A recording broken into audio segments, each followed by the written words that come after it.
Bonjour à tous. Il fait un peu gris ce matin, hein?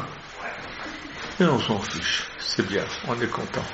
On a la joie dans le cœur. Vous allez bien, c'est bien, moi aussi. Donc ce matin, on va terminer cette étude sur Israël. C'est pas que j'ai plus rien à dire, c'est pas qu'il n'y a plus rien à dire, mais je pense qu'il faut aussi savoir s'arrêter. Et je pense que 9 prédications au sujet d'Israël maintenant, j'ai fait le tour des choses principales. Et cette dernière prédication est importante. Que Dieu vous bénisse, vous qui êtes à l'écoute, et que vous puissiez comprendre ce qui est dit. Au nom de Jésus. Amen. On va faire une première lecture dans Zacharie au chapitre 12.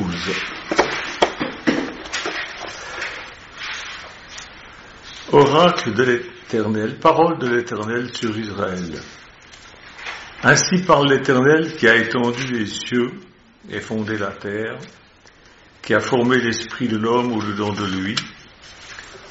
Voici, je ferai de Jérusalem une coupe d'étourdissement pour tous les peuples d'alentour, et aussi pour Juda dans le siège de Jérusalem. Et ce jour-là, je ferai de Jérusalem une pierre pesante pour tous les peuples. Tous ceux qui la soulèveront seront meurtris. Et toutes les nations de la terre s'assembleront contre elle. Et ce jour-là, dit l'Éternel, je frapperai l'étourdissement tous les chevaux et de délire tous ceux qui les montent. Alors il est évident qu'à l'époque, il ne pouvait pas dire tank, il ne pouvait pas dire avion, il ne pouvait pas dire missile, il ne pouvait pas dire, donc il parle de, voilà. Je frapperai d'étourdissement tous les chevaux et de délire tous ceux qui les montent, mais j'aurai les yeux ouverts sur la maison de Juda. Quand je frapperai d'aveuglement tous les chevaux des peuples, les chefs de Juda diront en leur cœur, les habitants de Jérusalem sont notre force par l'Éternel des armées. Leur Dieu. En ce jour-là, je ferai des chefs de Juda comme un foyer ardent parmi du bois, comme une torche enflammée parmi des gerbes. Ils dévoreront à droite et à gauche tous les peuples d'alentour, et Jérusalem restera à sa place, à Jérusalem. L'Éternel sauvera d'abord les tentes de Juda, afin que la gloire de la maison de David, la gloire des habitants de Jérusalem ne s'élève pas au-dessus de Juda. Et ce jour-là, l'Éternel protégera les habitants de Jérusalem, et le faible parmi eux sera, dans ce jour, comme David. La maison de David sera comme Dieu, comme l'ange de l'Éternel devant eux. En ce jour-là, je m'efforcerai de détruire toutes les nations qui viendront contre Jérusalem. Amen. C'est environ 600 ans avant Jésus-Christ que le prophète Zacharie a donné ce message prophétique. Le nom de Zacharie signifie « l'Éternel se souvient ». Dieu, quand il dit quelque chose, il s'en souvient et il accomplit, il le fait. Dieu parle et il agit. Aucun prophète de l'Ancien Testament n'a annoncé d'une façon aussi explicite et concise les événements concernant le Messie, c'est-à-dire Jésus-Christ, Israël et les nations. Il a prédit que Jésus, le Messie, serait humilié, rejeté par les chefs religieux. Il a même annoncé que Jésus serait vendu pour 30 cycles d'argent. Il a annoncé qu'il serait percé, crucifié. Il a aussi annoncé qu'il reviendrait. Il a annoncé que Jésus deviendrait le roi. Il a aussi annoncé la reconstruction du temple à Jérusalem. Il a annoncé que Jésus instaurera la paix. Le chapitre 14 annonce que Jésus posera ses pieds sur le mont des Oliviers pour délivrer Jérusalem. Michou et moi, on est allés sur le mont des Oliviers et on a regardé Jérusalem depuis là. On a dit voilà ce que Jésus verra quand il viendra. Ça fait drôle, hein? Il a annoncé le jugement qui tomberait sur la Confédération des Nations. Il a annoncé le bouleversement topographique du pays d'Israël. Je pense que vous avez tous vu la photo que j'ai mise sur Révélation Bible. Vous avez vu le changement. Il a annoncé la célébration de la fête des tabernacles durant le millénium. Le millénium, c'est les 1000 ans. Quand Jésus reviendra, posant ses pieds sur le mont des Oliviers, il va régner 1000 ans. Après, ça sera le jugement. Alors, lisez le livre du prophète Zacharie, parce qu'il parle, c'est lui qui parle le plus de tout cela.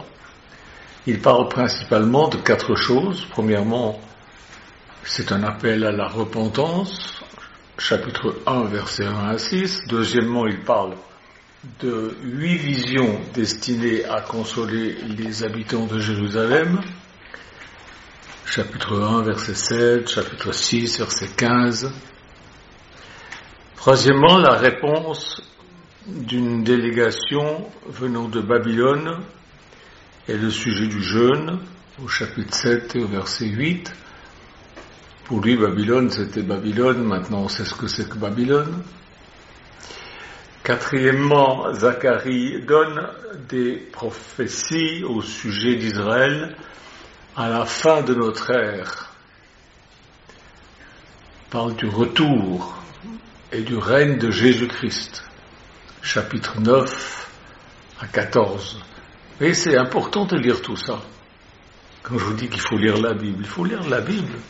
Sinon, vous lisez le journal, bon, c'est à peu près la même chose, hein, seulement ils ont des partis pris. Oh, ils ont des partis pris. Ça dépend s'ils sont de gauche, de droite, d'en haut, d'en bas. La Bible, elle dit la vérité, point barre. Les plus jeunes ne s'en souviennent pas, certainement, mais au matin du 7 juin 1967, le speaker de la radio israélienne a annoncé d'une voix étranglée par l'émotion: la ville de Jérusalem est prise et nos troupes prient devant le mur des lamentations. Vous avez certainement vu des vidéos de ça, vous pouvez aller sur YouTube chercher ça, c'est bouleversant. Depuis 2000 ans, les Juifs rêvaient d'un retour à Jérusalem. Chaque année, ils disaient l'année prochaine à Jérusalem.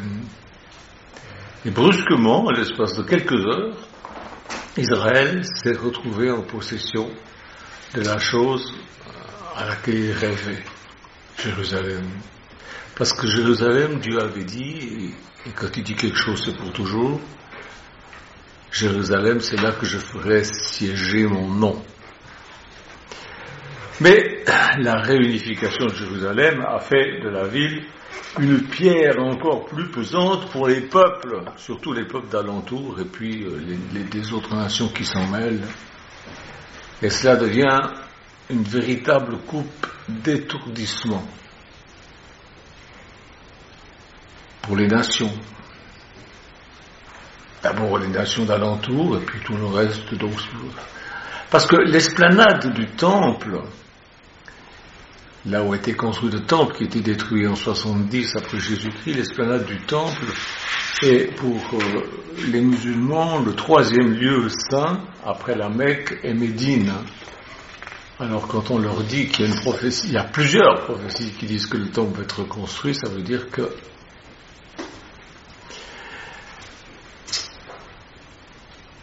les Juifs n'ont plus de temple là, depuis qu'il a été incendié en 70 par les troupes romaines. Yonah Malachi, qui était alors ministre des cultes d'alors, il a dit: pas de Messie, pas de temple. Quand le Messie sera là, il fera ce qu'il voudra. Et il a raison. C'est quand Jésus reviendra qu'il mettra de l'ordre là-dedans. Écoutons ce que Jésus a dit de cette prise en main de Jérusalem par les Juifs. On lit ça dans Luc chapitre 21, au verset 24.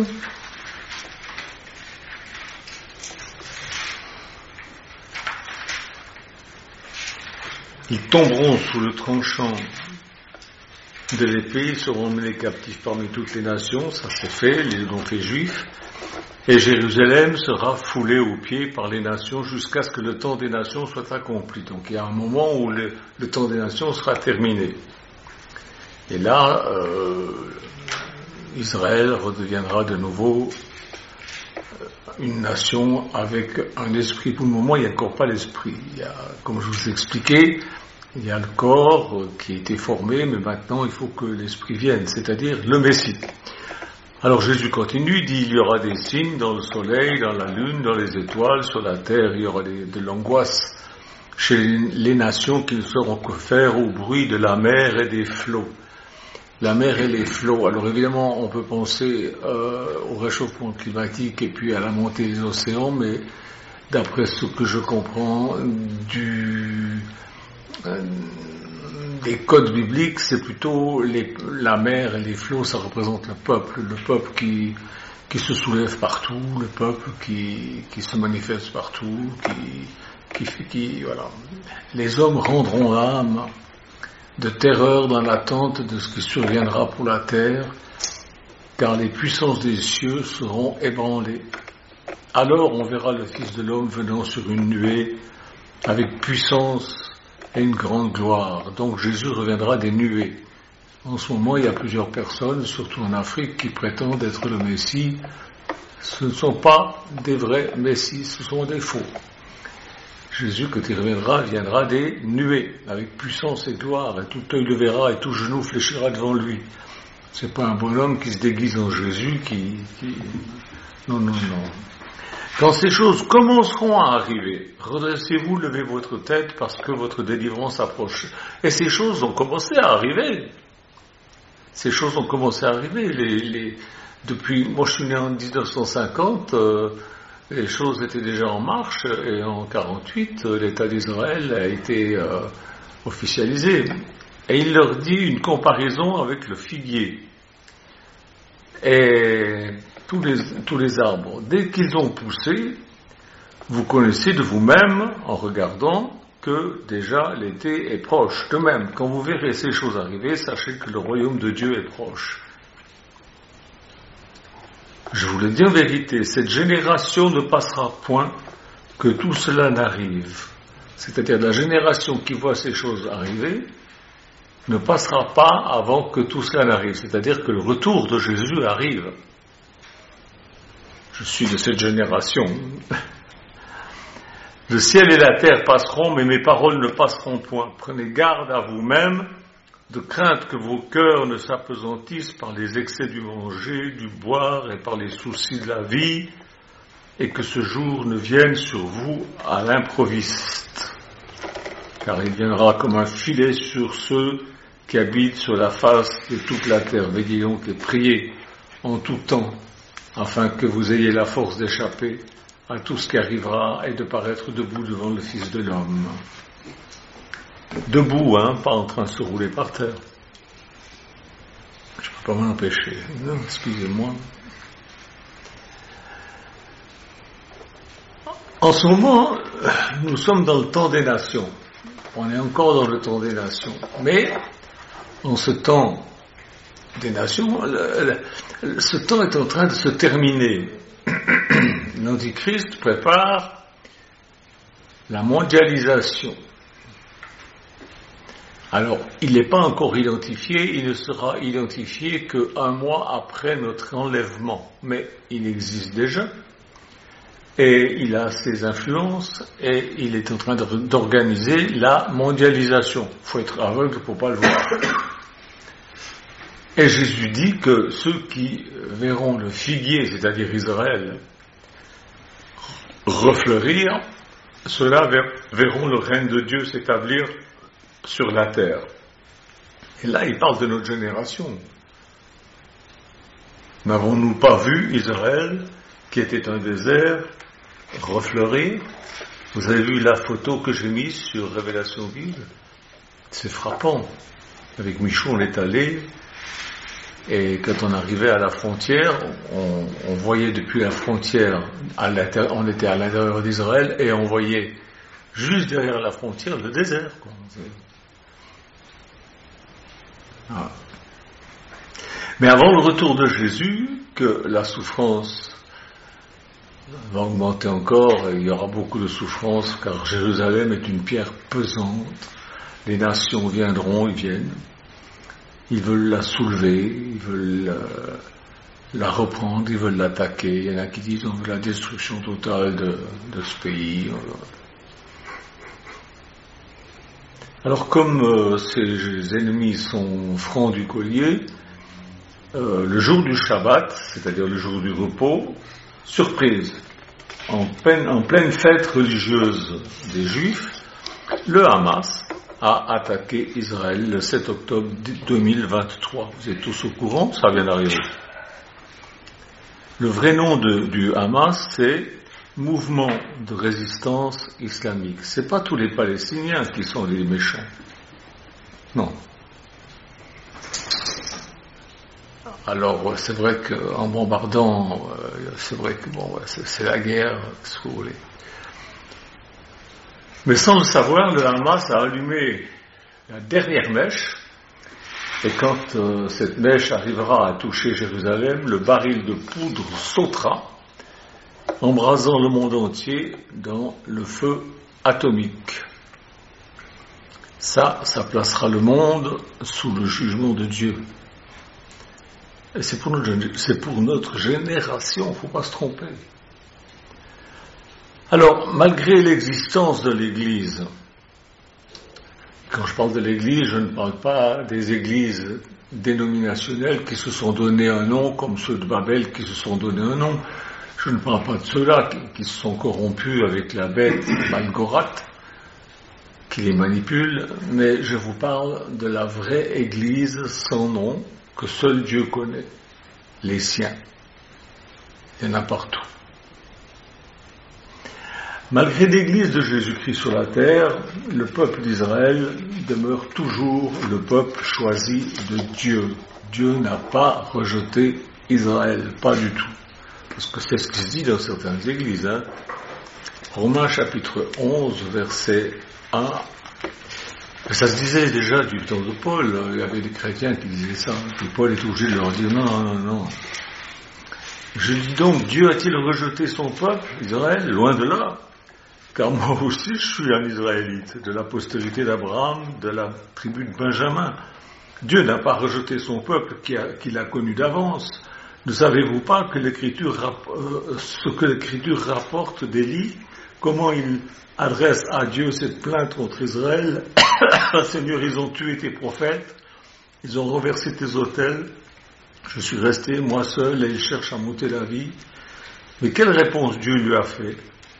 Je me suis réservé 7000 hommes qui n'ont pas fléchi le genou devant Baal. De même aussi, dans le temps présent, il y a un reste selon l'élection de la grâce. C'est vrai qu'il y a beaucoup de juifs qui sont juifs de nom, mais qui ont abandonné Dieu, mais il y aura un reste selon l'élection de la grâce. Or, si c'est par grâce, ce n'est pas par les œuvres, autrement la grâce n'est plus la grâce.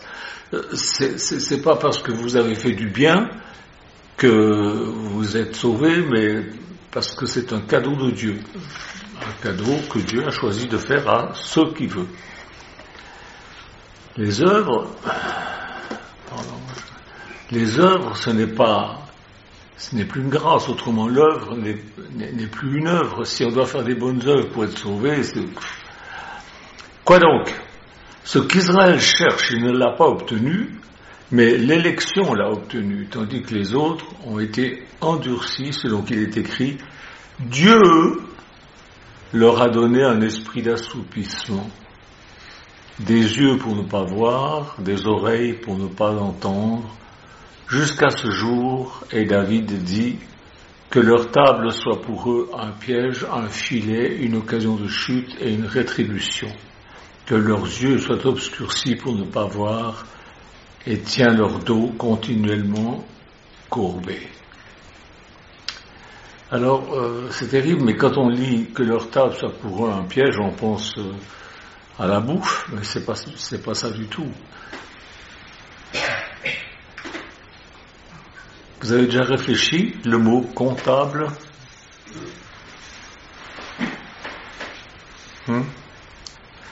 Tirez la conclusion que vous voulez. Je dis donc, est-ce pour tomber qu'ils ont bronché? Loin de là. Mais par leur chute, le salut est devenu accessible aux païens, c'est-à-dire aux nations, afin qu'ils fussent excités à la jalousie. Si leur chute a été la richesse du monde et leur amoindrissement, la richesse des païens, combien plus en sera-t-il ainsi quand ils se convertiront tous? Je vous le dis, à vous, païens, en tant qu'apôtre des païens, je glorifie mon ministère, afin, s'il est possible, d'exciter la jalousie de ceux de ma race et d'en sauver quelques-uns. Car si leur rejet a été la réconciliation du monde avec Dieu, que sera leur réintégration, sinon une vie d'entre les morts? Des ossements, d'Ézéchiel, la vallée des ossements. Or, si les prémices sont saintes, c'est-à-dire Israël choisit, la masse l'est aussi, et si la racine est sainte, les branches sont aussi. Mais si quelques-unes des branches ont été retranchées, et si toi qui étais un olivier sauvage, c'est-à-dire toi qui vis dans les nations, tu as été... excusez-moi. Mais si quelques-unes des branches ont été retranchées, c'est-à-dire quelques juifs ont été retranchés, et si toi qui es un olivier sauvage, c'est-à-dire ceux des nations, tu as été hanté à leur place, c'est-à-dire greffé à leur place, et rendu participant à la racine et à la graisse de l'olivier, ne te glorifie pas aux dépens des branches. C'est-à-dire, sois humble, sache que c'était pas ta nature, tu as été greffé sur la promesse d'Israël, faite à Israël par Dieu. Donc arrête de dire que Israël a été rejeté par Dieu, arrête d'être antisémite, arrête d'être antisioniste, réfléchis selon ce que Dieu dit. Ne te glorifie pas aux dépens des branches, même de celles qui ont été retranchées. Si tu te glorifies, sache que ce n'est pas toi qui portes la racine, mais que c'est la racine qui te porte. C'est-à-dire le salut vient des Juifs. La Bible que tu as dans les mains, c'est un livre qui est écrit par des Juifs. Si tu connais le salut, c'est parce que les Juifs ont fait connaître tout ce que les apôtres, les prophètes et Jésus lui-même ont dit. Et toi qui es catholique et qui adore la Vierge Marie, c'est une maman juive. Alors arrête d'être antisémite, s'il te plaît. Si donc les branches ont été retranchées, afin que moi je fusse hanté, c'est-à-dire greffé, cela est vrai, elles ont été retranchées pour cause d'incrédulité, et toi tu subsistes par la foi. Eux, ils ont été retranchés, ceux qui ont été retranchés parmi les Juifs, ils ont été retranchés parce qu'ils étaient incrédules et faisaient n'importe quoi. Et toi, tu subsistes, mais uniquement par la foi. Ne t'abandonne pas à l'orgueil en disant, voilà, maintenant les Juifs ont été rejetés, c'est nous le peuple de Dieu. Non, dis pas ça. Car si Dieu n'a pas épargné les branches naturelles, c'est-à-dire les Juifs, il ne t'épargnera pas non plus. Considère donc la bonté et la sévérité de Dieu, sévérité envers ceux qui sont tombés, et bonté de Dieu envers toi, si tu demeures ferme dans cette bonté, autrement tu seras aussi retranché. Eux de même, s'ils ne persistent pas dans l'incrédulité, ils seront hantés, ils seront regreffés. Car Dieu est puissant pour les hanter, les regreffer de nouveau, afin qu'ils puissent profiter de ce qui vient de la racine. Si toi, tu as été coupé de l'olivier naturel sauvage et hanté contrairement à ta nature sur l'olivier franc, sur Israël, à plus forte raison, eux seront-ils hantés sur leur nature, sur leur propre olivier. Et avec Michou, on a vu ça. Il y a ce qu'on appelle les Juifs messianiques. On était à Jérusalem dans une église de Juifs messianiques. C'était un moment vraiment magnifique, hein, chérie. Parce que ce sont des Juifs. Et ils aiment Jésus. Le voile a été enlevé de devant leurs yeux parce que ils ont réalisé, à cause de l'élection, qui ils étaient. Dieu ne rejette pas Israël au profit de l'Église, pas du tout. Dans la Bible, les vrais chrétiens ne sont pas destinés à la colère. 1 Thessaloniciens 5, verset 9. 1 Thessaloniciens 5, verset 9. Car Dieu ne nous a pas destinés à la colère, mais à l'acquisition du salut par notre Seigneur Jésus-Christ qui est mort pour nous. Aussi 1 Thessaloniciens 4, verset 4. Déjà je lis le 3. Ce que Dieu veut, c'est votre sanctification, votre mise à part. C'est que vous vous absteniez de l'impudicité, c'est que chacun de vous sache posséder son corps dans la sainteté et l'honnêteté, sans vous livrer à une convoitise passionnée comme le font les païens qui ne connaissent pas Dieu. C'est que personne n'use envers son frère de fraude et de cupidité dans les affaires, parce que le Seigneur tire vengeance de toutes ces choses, comme nous vous l'avons déjà dit et attesté. Car Dieu ne nous a pas appelés à l'impureté, mais à la sanctification. Celui donc qui rejette ses préceptes ne rejette pas un homme, mais Dieu, qui vous a aussi donné son esprit. Pour ce qui est de l'amour fraternel, vous n'avez pas besoin qu'on vous en écrive, car vous avez vous-même appris de Dieu à vous aimer les uns les autres. Ça, il parle à des chrétiens qui vivent en communauté, pas à des chrétiens qui se connaissent pas les uns les autres et qui posent leur derrière dans une église et puis qui se disent même pas bonjour. Et c'est aussi ce que vous faites envers tous les frères dans la Macédoine entière, mais nous vous exhortons, frères, à abonder toujours plus dans cet amour et à mettre votre honneur à vivre tranquille, à vous occuper de vos propres affaires et à travailler de vos mains comme nous vous l'avons recommandé, en sorte que vous vous conduisiez honnêtement envers ceux du dehors et que vous n'ayez besoin de personne. Je vais arrêter là, mais vous pouvez lire encore. Je vais vous le lire, tiens. Nous ne voulons pas, frères, que vous soyez dans l'ignorance au sujet de ceux qui dorment, c'est-à-dire de ceux qui sont morts, afin que vous ne vous affligiez pas comme les autres qui n'ont pas d'espérance. Les gens qui croient pas, ils n'ont pas d'espérance. Alors ils disent oui, il a rejoint les étoiles, là, une étoile de plus dans le ciel. C'est des imbécilités poétiques, mais ce n'est pas la réalité.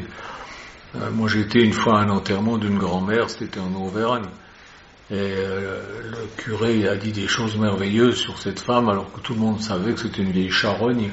Pardon, j'ai été trouver le curé à la fin, j'ai dit écoutez, vous avez dit qu'elle est au paradis, mais cette femme elle n'était pas croyante, elle était une méchante, elle était mauvaise, il dit oui mais qu'est-ce que vous voulez que je dise à ces pauvres gens, je ne vais quand même pas leur dire qu'elle gueule en enfer. Je dis vous devriez. Mais il m'a dit non, je ne peux pas faire ça. Vous voyez ? Alors je ne veux pas que vous soyez dans l'ignorance au sujet de ceux qui sont morts, afin que vous ne vous affligiez pas comme les autres qui n'ont point d'espérance, car si nous croyons que Jésus-Christ est mort et qu'il est ressuscité, croyons aussi que Dieu ramènera par Jésus-Christ et avec lui ceux qui sont morts. Voici en effet ce que nous vous déclarons d'après la parole du Seigneur. Nous les vivants, restés pour l'avènement du Seigneur, pour le retour de Jésus. Nous ne devancerons pas ceux qui sont morts, car le Seigneur lui-même a un signal donné, à la voix d'un archange et au son de la trompette de Dieu, descendra du ciel et les morts en Christ ressusciteront premièrement. Ensuite, nous, les vivants, qui serons restés, nous serons tous ensemble enlevés avec eux sur des nuées à la rencontre du Seigneur dans les airs, et ainsi nous serons toujours avec le Seigneur. Consolez-vous donc les uns les autres par ces paroles. Donc, ce qui va arriver, ça c'est la prochaine chose qui va arriver, les morts, ceux qui sont morts en Christ, ceux qui étaient nés de nouveau et qui sont morts, ils ressusciteront premièrement, et ils partiront à la rencontre du Seigneur, et nous qui serons encore sur cette terre, eh bien nous serons enlevés en un clin d'œil. Il y a un autre verset qui dit ça, en un clin d'œil, nous partirons à la rencontre du Seigneur dans les airs, et ça sera, l'enlèvement. En Amérique, ils disent rapture. On sera kidnappé, enlevé de la terre. Et on ne vivra pas la colère qui va s'abattre juste après. La colère de Dieu va s'abattre sur la terre juste après ça. Il y en a qui ne croient pas comme ça, tant pis pour eux. Moi, je crois ce que la Bible dit. Voilà ce qui attend les vrais chrétiens qui obéissent à Jésus, pas les chrétiens de nom, mais les chrétiens qui obéissent à ce qu'ils voient qui est écrit dans la Bible. Ils seront enlevés de terre avant la ruine soudaine des nations à laquelle aucun incroyant, ou soi-disant croyant, n'échappera. On trouve ça dans 1 Thessaloniciens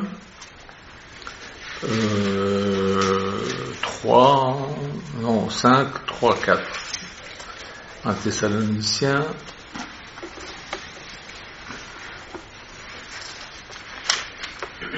c'est ce que je viens de lire. Non, c'est pas ce que je viens de lire. 1 Thessaloniciens 5, 3, 4. Quand les hommes diront paix et sûreté, alors une ruine soudaine les surprendra, comme la douleur de l'enfantement surprenne la femme enceinte, et ils n'échapperont point. Mais vous, frères, vous n'êtes pas dans les ténèbres pour que ce jour vous surprenne comme un voleur. Vous êtes tous des enfants de lumière et des enfants du jour. Nous ne sommes pas de la nuit et des ténèbres.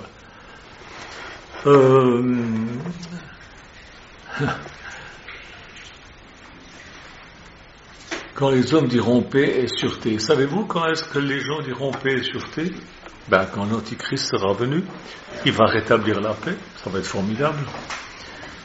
Il va rétablir la paix, peut-être par la force, j'en sais rien, mais en tout cas il va la rétablir. Et les gens diront, ah, paix et sûreté, enfin on est tranquille, on est peinard. Et là, une ruine soudaine leur tombera dessus. Ma foi, voilà. Quand la Russie, par pays interposé même, attaquera Israël,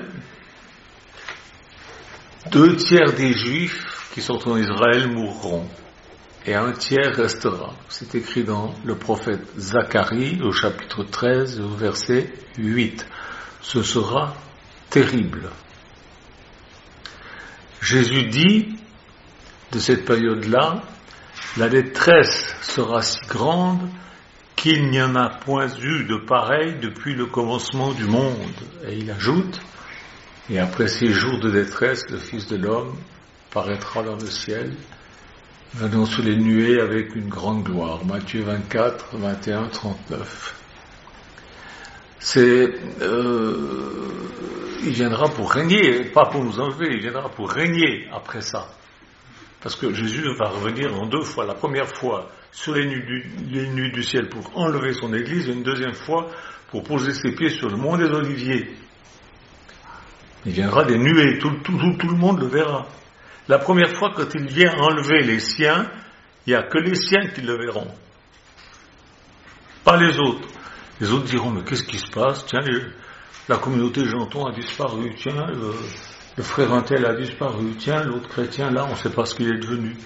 Oh, il a été kidnappé par des extraterrestres. Sont-ils intelligents? Eh oui, les extraterrestres. Ils y croient à ça. Des bêtises, ça, c'est tout ce qui est bête, ils y croient. Bon, enfin, voilà. Et Israël sera définitivement délivré, je dirais même débarrassé de ses ennemis.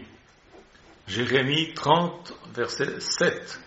Lorsque le Seigneur posera ses pieds sur le mont des Oliviers, selon ce que le prophète Zacharie 14, 4 dit.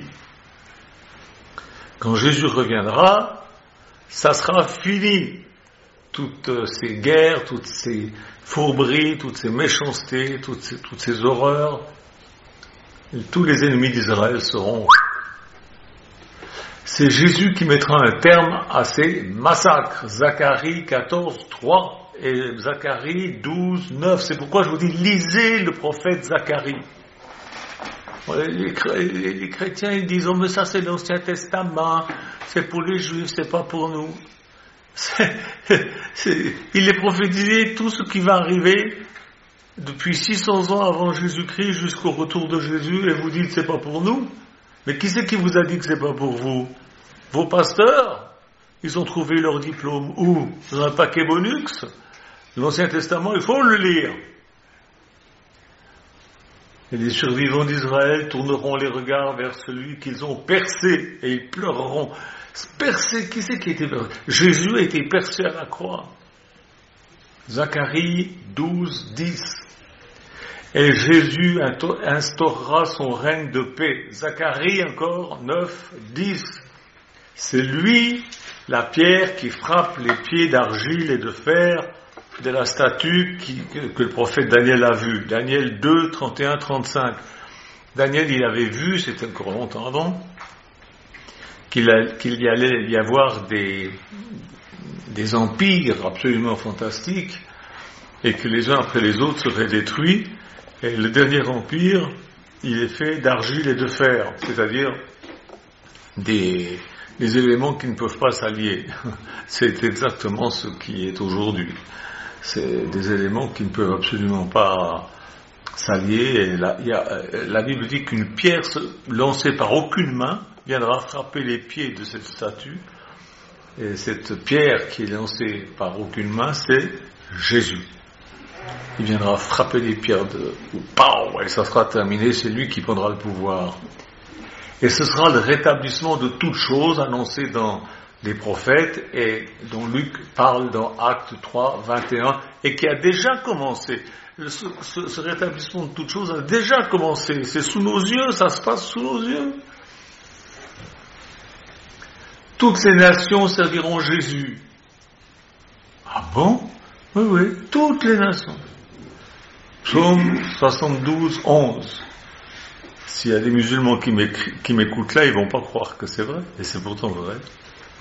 S'il y a des juifs qui m'écoutent maintenant, ils diront que mais non, c'est pas vrai. Mais pourtant, vous le verrez, parce que vous vivez pendant la génération qui verra ces choses.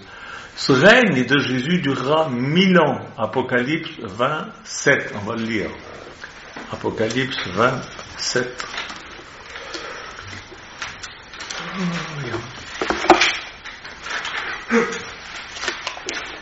Quand les 1000 ans seront accomplis, donc les 1000 ans du règne de Jésus, Satan sera relâché de sa prison, parce que pendant ces 1000 ans, Satan sera lié dans une prison, il ne pourra pas sortir, les démons non plus. Et il sortira pour séduire les nations qui sont aux quatre coins de la terre. Gog et Magog, vous savez, je vous les ai identifiés dans ma dernière prédication de vendredi, je ne vais pas revenir là-dessus. Si vous voulez savoir qui est Gog et Magog, qui est Gog, le chef de Magog, vous écoutez ma prédication de vendredi. Afin de les rassembler pour la guerre, leur nombre est comme le sable de la mer, ils monteront sur la surface de la terre, ils investirent le camp des saints et la ville bien-aimée, donc Jérusalem. Mais un feu descendit du ciel et les dévora, et le diable qui les avait séduits fut jeté dans les temps de feu et de soufre, où sera la bête et le faux prophète, et ils seront tourmentés nuit et jour au siècle des siècles. Voilà, pour ceux qui n'aiment pas Israël, qui n'aiment pas Jérusalem, qui attaquent sans arrêt, ils seront jetés. Le diable n'est pas le chef de l'enfer, c'est le premier à y être jeté, avec l'antichrist et le faux prophète. Et le diable va souffrir là-dedans, ça ne sera pas le chef de l'enfer, pas du tout, ça c'est une croyance idiote. Encore une de plus, inventée par...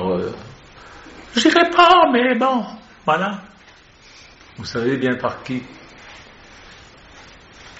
Toutes les nations serviront Jésus. Et puis viendra le jugement final. Alors ça, c'est la suite de ce que je viens de vous lire. C'est donc écrit, et le diable qui les avait séduits, qui avait séduit les nations contre Israël, furent jetés dans les temps de feu et de soufre, où sont la bête et le faux prophète, ils seront tourmentés nuit et jour au siècle des siècles. Puis je vis un grand trône blanc, et celui qui était assis dessus. La terre et le ciel s'enfuirent de devant sa face, et il ne fut plus trouvé de place pour eux. Détruits. Je me rappelle, on avait un frère qui disait, oh mais quand même, Dieu va pas détruire Paris, une si belle ville, ça va être détruit, tout va être détruit, ça, oui. Et je vis les morts, les grands et les petits, qui se tenaient devant le trône. Des livres furent ouverts, et un autre livre fut ouvert, celui qui est le livre de vie. Et les morts furent jugés selon leurs œuvres, d'après ce qui était écrit dans ces livres. La mer rendit les morts qui étaient en elle, la mort et le séjour des morts rendirent les morts qui étaient en eux, Et chacun fut jugé selon ses œuvres. Bien sûr, puisqu'ils n'ont pas reçu Jésus-Christ comme leur sauveur, ils sont jugés d'après leurs œuvres. Et la mort et le séjour des morts furent jetés dans l'étang de feu. C'est ça la seconde mort, l'étang de feu. Quiconque ne fut pas trouvé écrit dans le livre de vie fut jeté dans l'étang de feu. Donc, vous savez, il y a le livre des œuvres, ce que vous avez fait, ce que vous n'avez pas fait. Et puis, un autre livre, c'est le livre de vie où sont inscrits vos noms. Moi, je me rappelle, quand je me suis converti, Raphaël a dit, voilà, mais gloire à Dieu, maintenant votre nom est en train de s'écrire dans le livre de vie. Mais non, mon nom est écrit depuis toujours dans le livre de vie. Je suis un prédestiné. Nous sommes prédestinés au salut dès avant de la fondation du monde. Et tous ceux qui ne sont pas trouvés écrits dans le livre de vie seront jetés dans l'étang de feu. Puis je vis un nouveau ciel, une nouvelle terre, car le premier ciel et la première terre n'étaient plus, ils avaient disparu, la mer n'était plus. Et vous continuerez à lire si ce sont des choses qui vous intéressent, j'espère que ça vous intéresse. Pour le moment, Israël attend le Messie. Ils ne savent pas que le Messie, c'est Jésus. Mais vous le savez, et suite à mon enseignement, vous en savez encore davantage, vous savez que le retour du peuple juif sur la terre d'Israël, c'est le signe du retour imminent de Jésus-Christ. Jésus a dit, on trouve ça dans l'évangile de Jean 14:2, « Je reviendrai ». Alors soyez prêts, je vous en supplie, soyez prêts, ne vous laissez pas distraire par soucis de ce monde, etc. Ce que les prophètes, ce que Jésus, ce que les apôtres ont annoncé, tout s'est accompli jusqu'à maintenant. Il ne reste que quelques faits qui sont en train de se dérouler sous nos yeux. Même la télé, les journaux en parlent, avec leur point de vue, qui est faux. Mais ils en parlent. Mettons en pratique les recommandations de Jésus. Qu'est-ce qu'il dit dans Luc 21:36 ? Veillez et priez en tout temps afin que vous ayez la force d'échapper à ces choses qui arriveront et de paraître debout devant le Fils de l'homme. Quand vous verrez Jésus face à face, vous ne tomberez pas par terre à vous rouler en poussant des cris d'hyène. Non, vous serez debout devant sa face et vous le glorifiez, parce que vous êtes ses frères. Mes chers frères et sœurs, je vais arrêter donc là mon étude au sujet de que se passe-t-il en Israël. Si vous n'avez pas tout compris, c'est pas difficile, vous écoutez de nouveau, il y a 9 prédications, vous les écoutez encore, vous prenez des notes, et puis surtout partagez ces messages avec ceux que vous connaissez, qu'ils soient croyants ou non. Ils ont le droit de savoir, et vous avez le devoir de leur dire. Souvenez-vous que notre cité à nous est dans les cieux, d'où nous attendons comme sauveur Jésus-Christ le Messie. Philippiens 3:20. Amen. Merci Jésus de m'avoir aidé à préparer ces prédications. Merci pour toutes les informations que j'ai pu trouver à gauche, à droite et qui m'ont permis de mettre cela au clair. Je te remercie, mon Dieu, de bénir tous ceux qui l'ont écouté avec respect.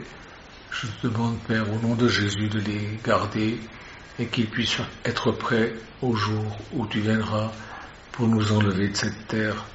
Au nom de Jésus, j'ai prié. Amen.